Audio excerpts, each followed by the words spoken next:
Hello and welcome to the Patriots Pod. This is episode 1 of what I think is going to be a long offseason, and we're going to be covering it. We're going to do some weekly content. We're going to do some draft coverage. We're going to do some talk about rebuilding what once was the greatest NFL dynasty of all time.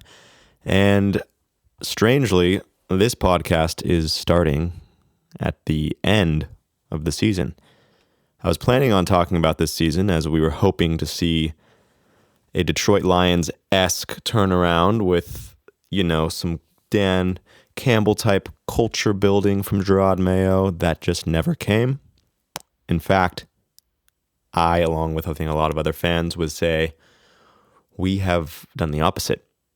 Going back to that Week 1 win against Cincinnati, where the Patriots upset them on the road. And now we see the Bengals obviously wish they had that one back as they're fighting to get into the playoffs here. But, that first week with Jacoby Brissett starting was the formula. There was some Patriots football being played. You thought maybe, okay, Drake can sit a little longer. We can see something snowball. We can really build a new culture here with Gerard Mayo getting the, Gatorade bucket first win there. And boy, oh boy, have the wheels fallen off since then. We're sitting here at the going into Week 18 versus the Bills, coming off of a embarrassing loss to the Chargers at home. So we're finishing the season 2 games at home here at Gillette, and all I can think is, my God, I like to root for wins, but oh man, this week versus the Bills, you're likely not going to see a lot of Josh Allen, and you're likely going to see a lot of backups. And as for the Bills' perspective, how nice would it be to spoil our day? Similar to the way we spoiled the Giants' day when we saw them get a win here in Week 17. But going into Week 18, you really want to see a loss, unfortunately. The Bills now running the AFC East for 5 years, and coming off that loss for the Chargers, you really feel like you need a haul. You need that first round pick. And yeah, I don't think I'm a fan of trading far back, but if you can go back to 3 and let 2 quarterback needy teams come up for, Cam and Shedeur, and still grab a second, maybe next year's first, I'm all for it. If you can still get Travis Hunter, of course. So yeah, just to recap on that Chargers loss, this was a game coming off the Week 16 at Buffalo where you felt like you were building towards something, and this could have been the end of the year that Gerard Mayo talked about. We want to build towards something. This is what the Crafts were talking about too, in that, towards the end of the year, I don't want them to struggle. I don't want to struggle this year. I want to build towards something. And you've seen the complete opposite. Despite a pretty competent loss at Buffalo, this could have just been the fact that the Bills had some amazing performances from Josh Allen and company. And eventually you have to have one off that just kind of lags. We saw that Buffalo offense kind of lag. But that was one of the bright spots for, I thought, DeMarcus Covington and this Patriots defense. They played him pretty well. I had watched other Bills games where you don't see the punter come on the field. And here we are forcing a few punts and going up 14-0 with an incredible touchdown pass from Drake to Kayshon Boutte, something we've started to see a little more of. So after that, you felt a little bit better going into this home game versus the Chargers. Of course, they have become a bit of the blueprint for you with, the Herbert genre of QB that you see in Drake May. And someone who at first didn't have a good O-line, had horrible weapons, arguably still does, besides that man, Ladd McConkey, which you could have had, but you didn't. And we'll get to Elliott Wolf and his shortcomings later in this episode as we look forward to the rest of this offseason. Likely all under his watch, which I don't know if that's what we should be doing, but we'll get to Elliott Wolf and his failures later. Ladd McConkey, of course, comes to mind when you think about trading out of your second-round pick with the Chargers, with Ladd sitting there on the board. and drafting none other than the, I think, 12-catch Jalen Polk, who actually had his yardage totals from this season surpassed in one game by Ladd McConkey. I think McConkey, I don't know if he's over 100 yards, obviously the 2 touchdowns, but Jalen Polk has not cracked 100 yards in a season where he was really being featured early on. And then after the disappointments and the drops and the comments saying, I have the best hands in the league, you see Jerod Mayo try to, I think, be a good leader and keep him on the field and give him more targets. So now you're not only featuring him, but you're feeding him. And then the drops continue and this punk attitude starts and it's all downhill. And you see Ladd McConkey and that Chargers offense really developing rapport with Herbert. And you just think, what could have been with Drake and Ladd? An Edelman-esque type. You know how New England loves those 5'9" white boys up in the slot. But anyways, that is going to wrap us up for the Chargers portion of this pod. Really disappointing when you get, it really should have been 40-0 at home. Other than that, it was a lucky heads-up play by Drake, and obviously Pop Douglas made a lovely adjustment on the ball, but really, really should have been a shutout because that was a 40-yard, maybe 35-yard touchdown on a free play where, again, credit Drake May. It was very Aaron Rodgers-esque to draw the defense off sides. Understand that you got the snap-off. Shout out Cole Strange at center, first start. There's another time in this game where he didn't quite snap the ball and got Drake May absolutely clobbered, who also took a really brutal hit at the beginning of this game. Of course, knocked him out for a series. And I was actually just about ready to turn off the TV when I saw him head into the locker room, and it was going to be more of Jacoby Brissett and the, let's call them the D-listers right now, because we do not know how many of these Patriots are going to be starring in the next season of the New England Patriots. In fact, you have your lead in Drake May, you have your supporting cast in Ramondre, who loves fumbling now, and Demario Douglas, and for some reason, somehow, we can call him Ocean's 11 Booty. He loves to spend some time at the casino. So you've got Booty there, and somehow of all the receivers, you'd think that Javon Baker by now would be getting some rapport with the young rook himself coming out of the same draft class. But no, Baker is catchless, another Elliott Wolf gem, which is mind-boggling. And we'll get into him a little bit later, but this Chargers loss was just the pinnacle, I think, of what this Patriots team is. I think the Bills, more comforting loss, or maybe the Bengals win, or maybe the overtime loss in Seattle early in the season, I think those are the outliers. I think we're starting to understand that this is actually what the team is, and those, somehow 3 wins and the overtime losses and the 1-score games that are tight and make you feel good, I think those actually are the outliers here. And I think this team is just so inept of talent on both sides of the ball. You have Drake May, obviously, but it is going to be a long rebuild. And that's going to take us to where it starts, which is this first-round pick. And what are you hoping for, if not for Cam and Shedeur to have a really great combine if they go? They've got that diva status, and you saw people like Drake and these first-round QBs not go to the combine and not throw. So we'll see. But you really want to see their stock just skyrocket this offseason. And why? Well, hopefully because you'll have the 1 overall pick, and you can then create your own market for a QB-needy team, whether it's the Raiders, whether it's the Titans.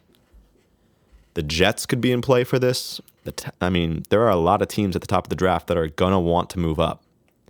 It's just going to be about how much, the haul is going to be. It's not going to be the Bryce Young haul where you see the Bears get all that they got, which actually ended up being Caleb Williams as well. How great was that? They have nothing to show for it yet, but how great was that in terms of a franchise-altering trade down and haul? So really what you're rooting for, again, is the loss and that QB stock to skyrocket. Then hopefully you trade back to, 2 or 3. You take your guy, Travis Hunter. This can help out the defense, hopefully, when you get some nickel packages going for him. You can play him. I mean, he is a boundary guy. He'll stretch the field vertically for guys like Demario Douglas underneath to work. But I think this also comes down to Travis Hunter being a high-profile player. I think you need to take him. You need the Heisman on your team. The Patriots have not had a high-profile player since Brady left, since the likes of Rob Gronkowski, Moss, and you could say Edelman, but not really. I mean, this was also a unsung hero, just like so many other guys. It wasn't Philip Dorsett and Danny Amendola that were getting them into prime time. The Crafts have been so cheap over the years that they've never really spent on true X's or true high-profile players. I mean, go back and look over the roster since 2019. It's been 5 years. I mean, the Cam Newton signing was one of the most un-Bill Belichickian things you'll see in recent Patriots history. I was shocked when they brought him in. But, you're at such a low point in terms of just what to do with the quarterback position that it was the best move. But, my God, a Travis Hunter being on the Patriots just doesn't almost sound right because they are never in that position to draft a high-profile player, and they're never the ones in free agency or in the trade market to make a move. And you've seen it time and time again. There were Odell Beckham rumors. There were Brandon Ayuk rumors. There were DeAndre Hopkins rumors. There were Calvin Ridley rumors this offseason. And time again, they come up short financially. Except in this case, most recently, it was actually the fact that New England has not become a destination that people want to come play at. And that is really what the Crafts have to acknowledge, that over the years, they have to pay what other people like Tom Curran would call the suck tax of New England, which is, we're going to pay you an extra many millions so you can put up with the bad weather and the losing until we turn this thing around. And unfortunately, that's what they're going to have to pay this offseason. But fortunately, they have a bag. And when Gerard Mayo was first hired, the first of his misquotes and bad moments at the podium was, "We have a lot of cash to burn." And the truth is they do. They have the most in the league this offseason. And pair that with a number 1 overall pick, where you're hoping to turn that 1 overall pick into the 3rd overall pick and maybe another 1 next year or 2 this year. Maybe you trade back into that first round. You take Travis Hunter. Maybe you make a move up and get a tackle later in the first. I mean, Will Campbell and Calvin Banks were on the Patriots' wish list, but because they've actually lost more than people thought, sort of at that midpoint in the season when you started looking ahead to the draft, you're now in the Travis Hunter sweepstakes. I mean, after this week, you're going to be on the clock potentially. If, that is, you lose to Mitch Trubisky and the Bills, which I think this Patriots team will. I think you might even see some Joe Milton. I think Drake is not going to play this whole game. I think that, I'm not saying they're going to outright tank, but I'm thinking that this is going to be kind of a preseason-esque game here at the end of a very, very, very bad season. I mean, this was supposed to be a build-up, and it has been a knockdown. So, this season, why tank? Well, it's been a failed culture so far. You're not going to fix that, right? You're not going to fix that in Week 18 against the backup Bills.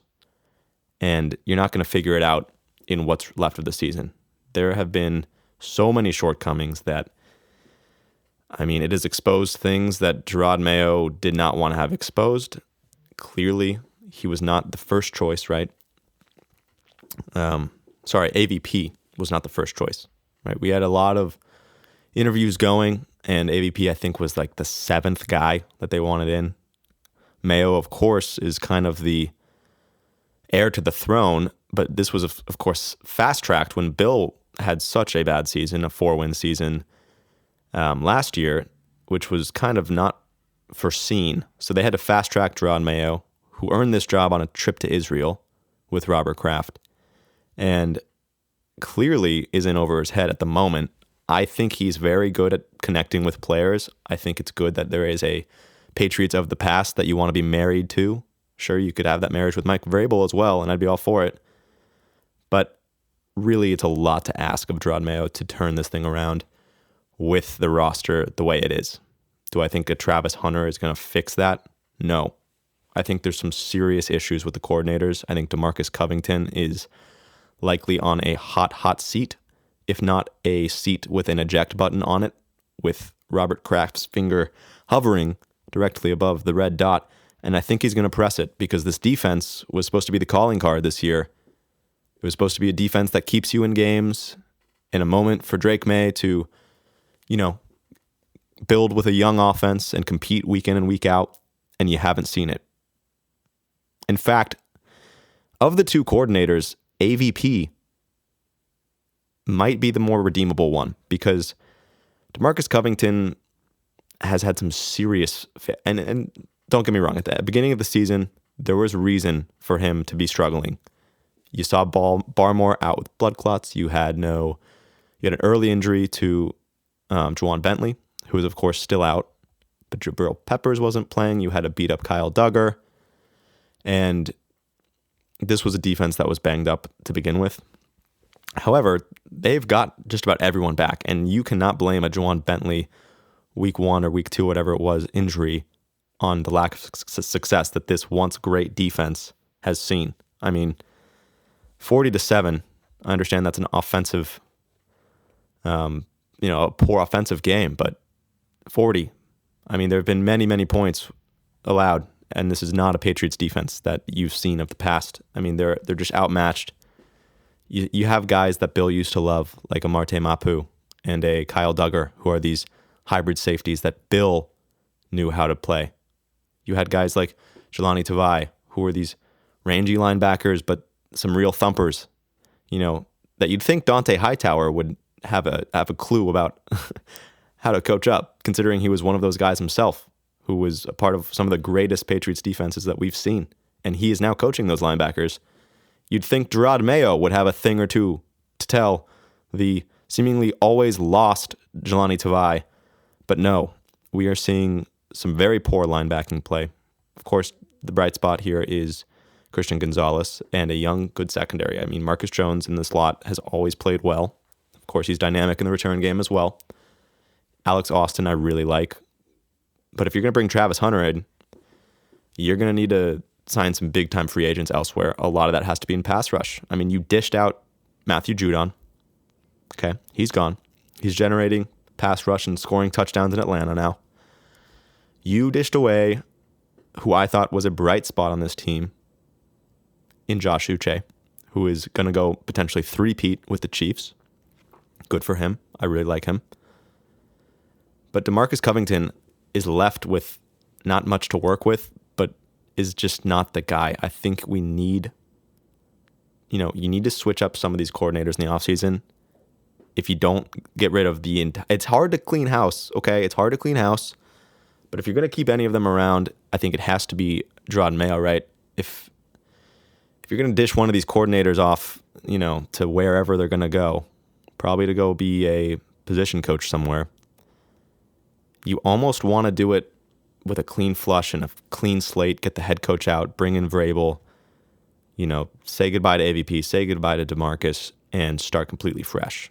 However, I think the Crafts don't want to be that team. They don't want to be the Giants. They don't want to be the Jets, who are one and doneing with head coaches. So I think they're going to do a weird hybrid thing and another half measure like you continue to see out of the Crafts. I mean, over the years, these half measures are just adding up to be so catastrophic in free agency, half-assing it with the salaries you're willing to pay. In the draft, trading back because you don't want to take a risk on a guy who can't apparently stretch the field in Ladd McConkey, who has stretched Gillette Stadium to the tune of, I think, 100-something yards and 2 touchdowns, while Jalen Polk is watching from the sideline. I could go on. I'll cut him some slack now. The main thing to remember here is when you say things like Alex Van Pelt, he's the redeemable one. And I'm talking to myself here because I just said that. Is he? Is it not Drake May who's elevating him as a play caller? I mean, what is he doing to elevate Drake May? People give him so much credit in the offseason. Drake May was this project when he came in. Oh, his footwork was all over the place, and Alex Van Pelt he really, got the dog out of him and trained him up and took the wild out of his game, but that's just not true. Drake is Josh Allen-esque in the way that he plays football. He's outside of the pocket scrambling and finding success. There's a chart that shows, what quarterbacks really succeed outside of play structure, right? Up, up, up, and to the right, right, right. You'll find the names of Lamar Jackson, Drake May, not even Patrick Mahomes. He's a little bit down to the left, but not fully. He's just not on the level of Drake May, Lamar Jackson, and Josh Allen. I mean, those are the names you want to be with. And it's not the play calling that's getting Drake May these, in the conversations with company like that. It's not Alex Van Pelt. I'll give him credit. I'll give the whole organization credit for taking Drake May. But I mean, even if this was a Madden sim and you said simulate the pick, Drake May would be a Patriot. You're not going to do anything else crazy when you're drafting 3 overall and some people's QB1B of that draft class is there. And credit Jaden Daniels for the rise that he had in order to let you get the guy that you wanted all along, that I wanted all along. If I was the Bears, I might want him all along too. I really think he has the highest ceiling in this whole draft class. I know Jaden's well on his way to winning Rookie of the Year, but when you look at that frame, when you look at his play style, I think in terms of who's better in Foxborough, I think the Patriots really have their guy who's built for that cold weather, arm strength that can cut through that wind. And we've seen him take some serious hits and just keep playing. I mean, he literally ditched concussion protocol somehow. Despite being pulled out of the Jets game, he was somehow cleared after literally being what I thought was knocked out, unconscious in the Chargers game. Anyways, back to where I was on the AVP point. I would be totally comfortable parting ways with him. The only thing that I think, where I would double take on that is when we look back at what happened to Mac Jones. What a great rookie year he had, right? To be fair, he had a great defense, a good running game, a good offensive line, Bill Belichick, and Josh McDaniels, of course.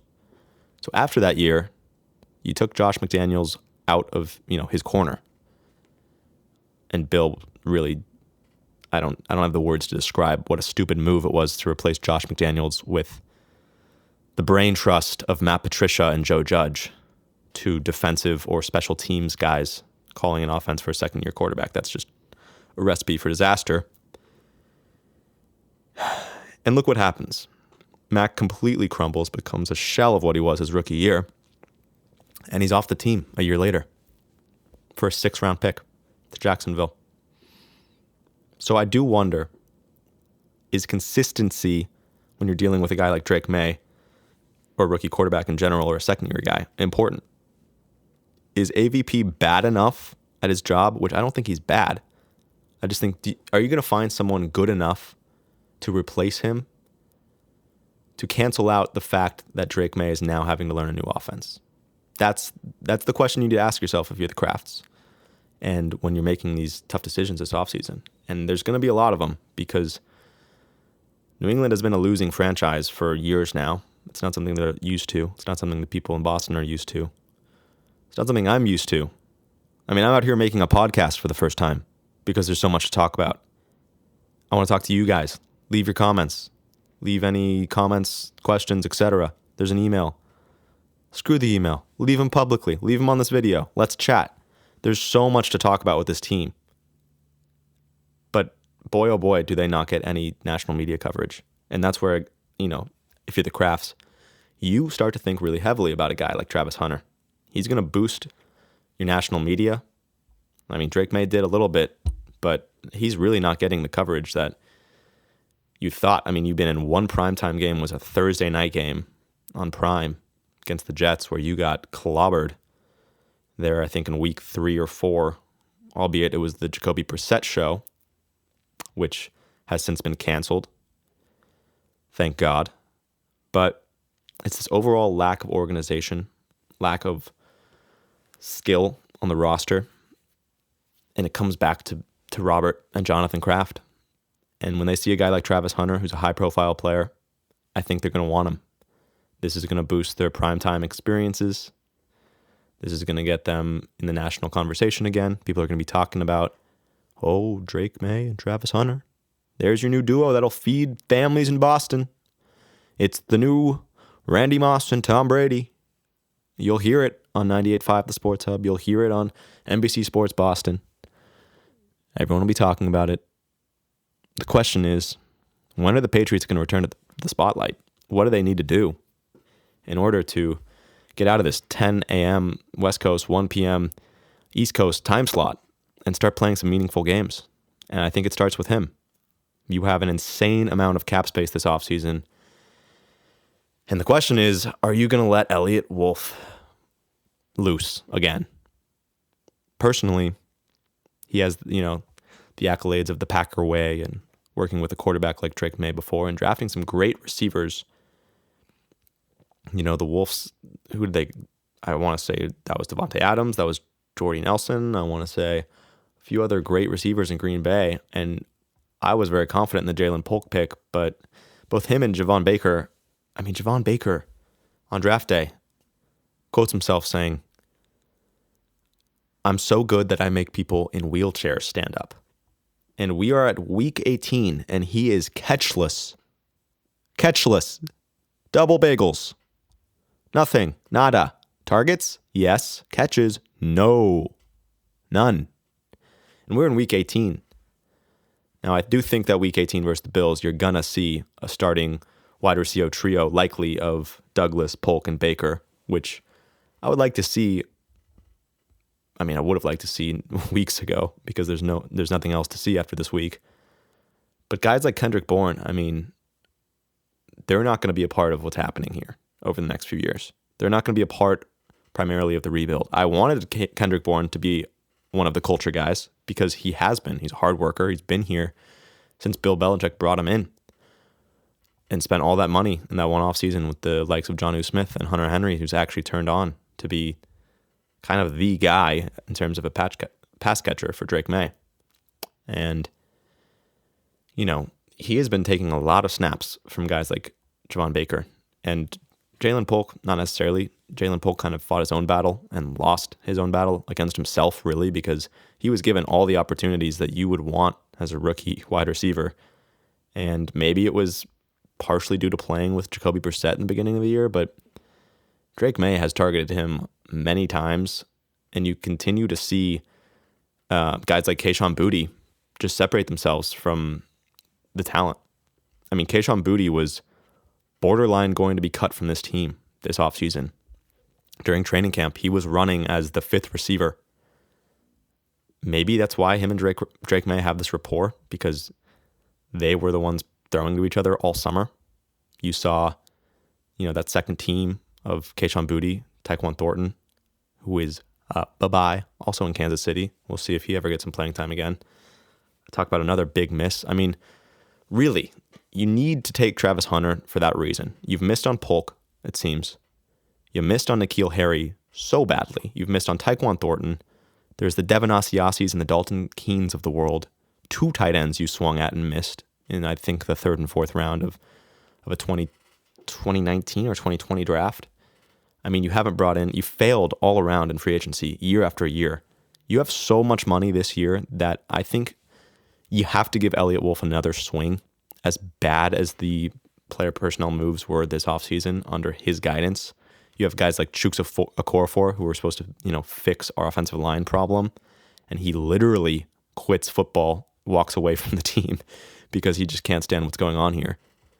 You bring in a guy like Antonio Gibson, who I think I personally love. He runs hard, even when you're a 3-win team here in week 17. And honestly, I think deserves to start over Ramondre Stevenson right now. And other than that, though, your draft picks, obviously Drake May is a hit. How could he not be? Jalen Polk is a whiff so far and might be off this team pretty soon. Seriously, if you're going to bring in the likes of Travis Hunter to play along DeMario, Kayshon Boutte, and Kendrick Bourne, I imagine you're going to take a swing at a receiver in free agency, which hopefully isn't a swing. Hopefully you can just get a dependable guy. We'll see who it is, and we'll see who's available. I know T. Higgins is at the top of that list, but is he really a one? I think with a Travis Hunter coming in, absolutely, that could be Jamar and T. Higgins-esque. Sorry for the delay there. It wasn't coming to my brain for some reason. I think that could really be a good 1-2 punch here with, your gadget guy in DeMario. And then the line. That's where you really need to spend your money here. In this offseason, just to preview it, and there's going to be content on it every week, we're going to be going through some deep dives into what the Patriots should be doing on this podcast. And I think in order to really secure that line, you have to start fixing your problem in free agency. I am not pro move down, get a huge haul, and take Will Campbell or Calvin Banks. I'm not. Some people are. I'm not one of those people. I think you need to get yourself an elite weapon and potentially a generational one in Travis Hunter. Maybe T-Mac from Arizona, but I just think that you need that high-profile, field-stretching, absolute playmaker in Travis Hunter. And before you get there, you need to shore up that line for Drake. I think still your second-round pick, your third-round pick, you got to go edge. You have to go tackle. It has been unbearable watching Vidarian Lowe play this year. He's single-handedly lost you so many games. So many drives in the red zone are stalled and just blown up because of the likes of Demontre Jacobs and Vidarian Lowe, your New England Patriots tackles, who quite literally might not be on any other team in the NFL. And quite literally, we're not. These are practice squad players that you have picked up.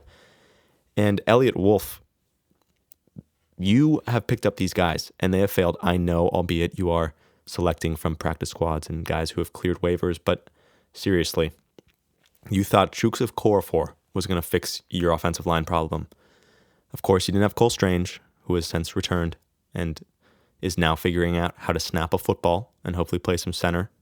I actually like that move because you're going to get David Andrews back next year, and his mileage is pretty dang high, albeit it seems he's a bit of a Toyota for this franchise, but his mileage is high, and he might have 1 or maybe 2 years left if he doesn't retire this offseason. I don't think he will, but he could. It's like a ticking clock for him. So I really think you're going to run it back with Andrews at center. Cole Strange will be working in there as a backup to take over, but you keep him at guard. You obviously have Mike Onwenu. Put him back at right guard. Keep him off that tackle spot because I personally just think he's better as a guard, despite playing both pretty effectively. He's kind of your one, I don't know if I would call him star on the line, but he's the one guy on that line that another team would start. So let's not even call him a star. He is your one starter. Other than that, you need 4 other pieces. And I'm hoping you can find a tackle right away in free agency. You now have a starting caliber center who's won Super Bowls with you. You have a new tackle, hopefully at left. You have a right guard in Mike Onwenu. You have a left guard in Cole Strange. And you still have a right tackle issue. It's not going to be Vidarian Lowe. It cannot be Demontre Jacobs. This is where you're going to have to take some swings in the draft. I think you want to bring in at least another guard and a tackle in this year's draft after addressing Travis Hunter in the first round. Again, this podcast could age really poorly. You could win against the Bills, and then next week we'll be talking about what we should do. And at that point, if you're missing out on the Travis Hunter sweepstakes,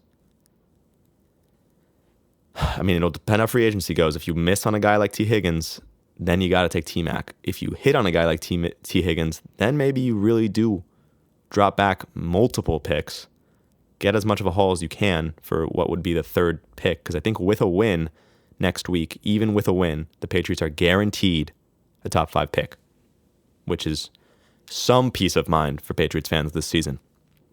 But I'm really thinking we're going to get that first overall pick. I think it's going to be Travis Hunter, hopefully at 2 or 3 after you get a little haul, and you can turn those guys into those picks into some competent guys, hopefully on your offensive line. I would really like this week, just to preview the Bills game before we wrap up here, to see Javon Baker play. And hopefully, what do receivers do? They catch the ball. I would like to see him make his first NFL catch. I was at Patriots versus Eagles preseason game at Gillette Stadium this year, this preseason, watching my boy Drake May for the first time. in person. Man, can he throw that ball. It is unbelievable to watch. Not as cool as Joe Milton, though. That guy has a cannon for an arm. But watching Drake May throw the ball downfield on an out and up, I think the second quarter, beautifully layered into Javon Baker's hands, who dropped it on his way to the ground. He didn't survive the ground. He did catch it briefly, but he did not survive the ground.